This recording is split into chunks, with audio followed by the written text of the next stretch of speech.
E se uma das imagens mais famosas do esoterismo ocidental não for nada do que parece? E se, em vez de um símbolo místico, ela for, na verdade, um manual de engenharia da alma? Hoje, a gente vai pegar uma carta icônica do tarô e desmontar ela completamente, reconstruindo a imagem, não com base em crenças, mas nas leis da cabala autêntica. Essa aqui é a carta O Julgamento. A interpretação clássica, aquela que vem da teologia, todo mundo conhece bem, né? Um evento futuro, um dia do juízo final, com anjos tocando trompetas e os mortos se levantando para serem julgados. É uma narrativa externa, algo que a gente espera ou teme que aconteça lá na frente. Mas, e se essa interpretação for só a casca? E se, em vez de uma história sobre o futuro, esta carta for um mapa preciso de um processo interno, que acontece agora, a cada momento? Essa é a mudança radical que a gente vai explorar. Sair do símbolo para entrar no sistema. Uma mudança que transforma a adivinhação em engenharia da alma. Nesta primeira parte, então, é exatamente isso que a gente vai fazer. Vamos desconstruir os elementos visuais da carta, um por um.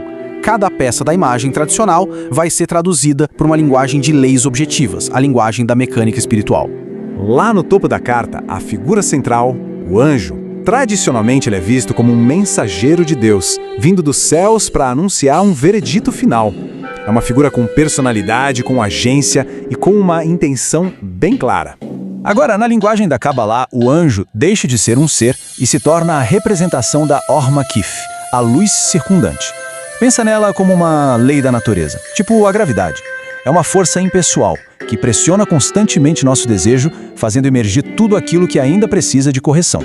Não tem vontade divina ou julgamento pessoal aqui, é só a lei atuando. Em seguida, a gente tem a trombeta. O som dela, na tradição, é um chamado gigantesco, que acorda os mortos para o julgamento. É um som externo que vem de fora para iniciar um evento universal que não tem volta. Mas o que é esse som de verdade? É o despertar dos Reshimot, os registros de informação que cada um carrega dentro de si. Não é um som externo, é um evento totalmente interno. Um desejo que surge do nada, uma ansiedade sem explicação, uma carência que aparece e exige uma resposta. É a ativação de um novo estado que precisa ser trabalhado. E as figuras se levantando dos túmulos, a leitura tradicional vê isso de forma bem literal. São os mortos ressuscitando em corpo para serem julgados pelas suas ações do passado. São, sem dúvida, pessoas voltando à vida. Só que nesta nova configuração, elas não são pessoas, são os nossos próprios desejos. O túmulo é simplesmente um estado onde um desejo estava adormecido, fora do nosso trabalho espiritual ativo. Sair do túmulo significa que aquele desejo voltou à tona, reingressando no campo da correção. Não é sobre o fim da vida, é sobre o recomeço do trabalho interior. Então vamos juntar todas as peças. A imagem que era estática se torna um processo dinâmico, contínuo. Primeiro, a luz circundante atua sobre nós. Segundo, essa pressão ativa os registros internos, os Reshimots. Terceiro, como resultado, desejos que estavam quietos emergem. Quarto, essa imersão revela uma deficiência, uma sensação de falta. Quinto, e aqui está o ponto de virada, a partir dessa carência, um pedido de correção pode ser formado, o que é chamado de man. E só então, no sexto passo, ocorre a medição ou o tal do julgamento, que é a resposta automática do sistema a esse pedido. Nesse ponto, é natural surgir a pergunta: ué, mas isso tudo não soa um pouco como psicologia? Talvez como o trabalho de Carl Jung com arquétipos? Bom, vamos agora traçar uma linha bem clara para ver por que, estruturalmente, esses são sistemas com objetivos totalmente opostos.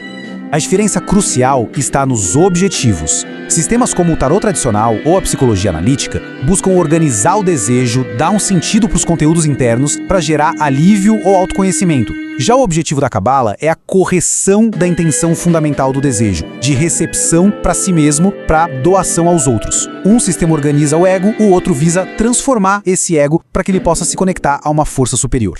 E aqui está a diferença técnica decisiva. Sistemas simbólicos não possuem o mecanismo do masak, que literalmente significa tela ou barreira. O masak é a capacidade que é desenvolvida de restringir o desejo egoísta, de colocar uma barreira intencional entre o eu e a vontade de receber só para si.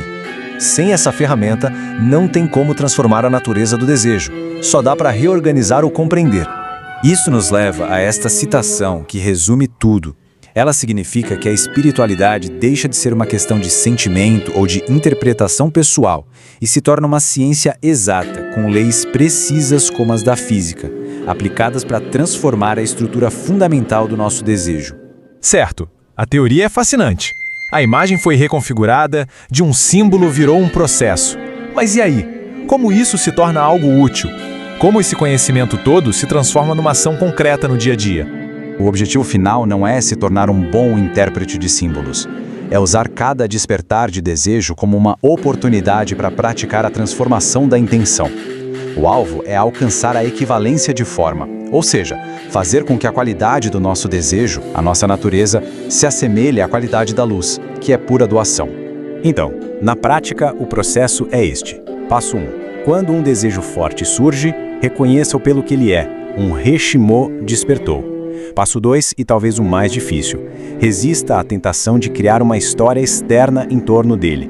Passo 3, em vez disso, foque na sensação interna de separação daquela força de doação. Passo 4, a partir daí, formule um pedido, não para satisfazer o desejo, mas para corrigir a intenção egoísta dele. E o passo 5, que é crucial, esse pedido é direcionado para a conexão com um grupo, uma dezena. Por quê? Porque, segundo este sistema, a correção do egoísmo não é um ato individual, mas um esforço coletivo. E esta é a regra de ouro, a base de todo o sistema. O trabalho espiritual de correção, segundo esta abordagem, só pode existir na conexão entre as pessoas. Sem essa prática ativa de conexão, não há um cli, um vaso coletivo capaz de receber a luz. E sem um vaso adequado, a luz superior simplesmente não pode ser revelada. Sem essa revelação, tudo que a gente tem é teoria, não é Kabbalah. No final das contas, a carta ao julgamento deixa de ser sobre um evento cósmico e distante. Ela se torna um espelho do momento presente. A questão não é o que vai acontecer no fim dos tempos. A questão é, diante deste desejo que despertou agora, neste exato instante, qual será a ação? Será de recepção egoísta ou de um pedido de correção para doação? A resposta a essa pergunta é o verdadeiro julgamento.